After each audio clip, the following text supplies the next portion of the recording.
जय जगन्नाथ दर्शक बंधु धर्मज्ञान टीवी यूट्यूब चैनल परिवार को आपण मान को स्वागत। जो मित्र माने हमारे चैनल को लाइक शेयर और सब्सक्राइब करिनांती से माने लाइक शेयर और सब्सक्राइब करने को कदापि भूलंतु नहीं। दर्शक बंधु आज ये कार्यक्रम माध्यम रे आमे आलोचना करिबा विशेष करी 2024 मसिया अप्रैल मास किपरि रहिबो मकर राशि मकर लग्न एवं जो मित्र मानकर नामर आद्य अक्षर मकर राशि अंतर्गत सेमानक पई किपरि रहिबो भाग्य एवं भविष्य। तबे दर्शक बंधु मकर राशि व्यक्ति विशेष मानकर राशि स्वामी महाग्रह शनि मित्र ग्रह शुक्र एवं बुध। मकर राशि व्यक्ति विशेष मानक पई विशेषकर वर्तमान समय रे शनि 7.5 रो प्रभाव चली एवं मकर राशि व्यक्ति विशेष मानक पई विशेषकर बृहस्पतिंकर शुभ दृष्टि बा शुभ फल मकर राशि पाई नाही। तेणु मकर राशि व्यक्ति विशेष माने प्रत्येक दिन हनुमान चालीसा पाठ करिबा एवं शनिंकर बीज मंत्र ओम सम शनिश्चराय नमः पाठ करिबा नित्यंत आवश्यक अटे। दर्शक बंधु अप्रैल मास रे ओडिशार नुआ वर्ष आरंभ हुए पणा संक्रांति ठारू ओडिया नववर्ष एवं नवपंजिका प्रवेश करे अप्रैल मासरे। तेणु ओडिशार नुआ वर्षर अनेक अनेक शुभेच्छा एवं शुभ अभिनंदन। दर्शक बंधु जो मित्र माने निजर जन्मकुंडली विचार करबा पई चाहंती निज पिलामानकर जातक मैचिंग करबा पई चाहंती विवाह मेल करबा पई चाहंती निजे निजर भविष्य विषय जानवा पई चाहंती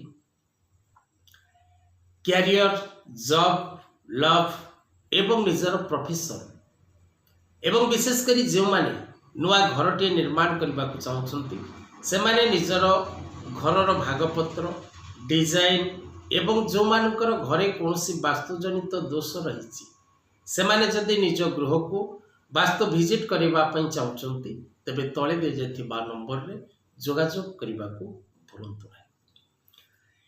दर्शक बंधु मकर राशि व्यक्ति विशेष मानक पई जदि आमे देखिबा ए मासटी पूर्ण शुभ फलदायक नुहे।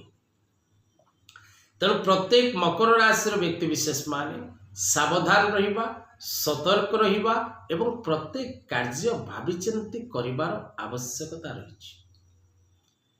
मकर राशि व्यक्ति विशेष माने विशेषकर मानसिक अशांति भोग करिवे शारीरिक असुस्थता भोग करिवे एवं कर्ममय जीवन रे नानादि प्रकार बाधा विघ्न सम्मुखीन हेबे।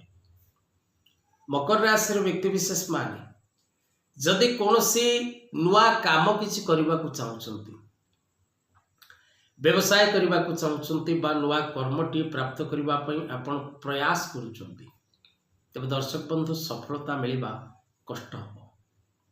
व्यवसाय क्षेत्र में पतन घटिबो अजथा शत्रु सृष्टि हेबे नानादि दिगरु वाद विवाद सम्मुखीन हेबे अन्य को भरोसा करी विपद रे पड़िबे अन्य निमंते विपद रे पड़िबे विशेषकर रोग ऋण आ शत्रु आपण को अनेक कष्ट देबे।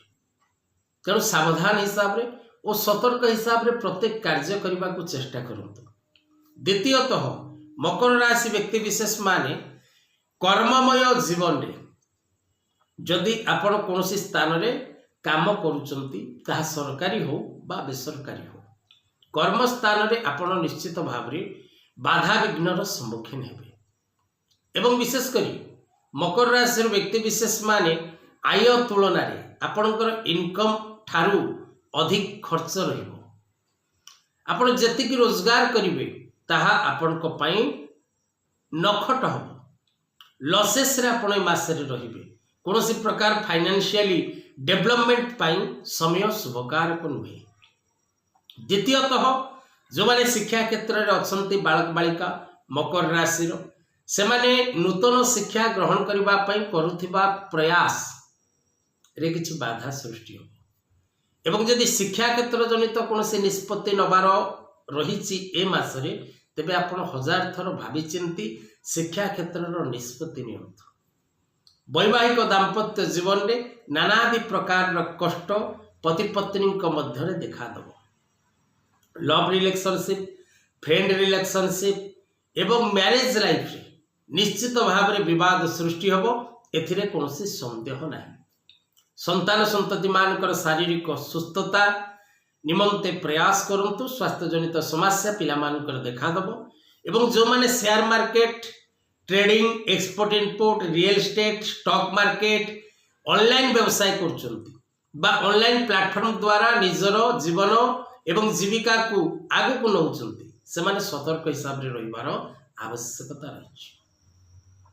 प्रत्येक दिन नमः शिवाय मंत्र पाठ करंतु एवं ग्रामर ग्रामदेवींकर दर्शन करंतु एवं प्रणाम करने को भूलंतु नहीं। आज कथावस्तु को ये रखा। जय जगन्नाथ।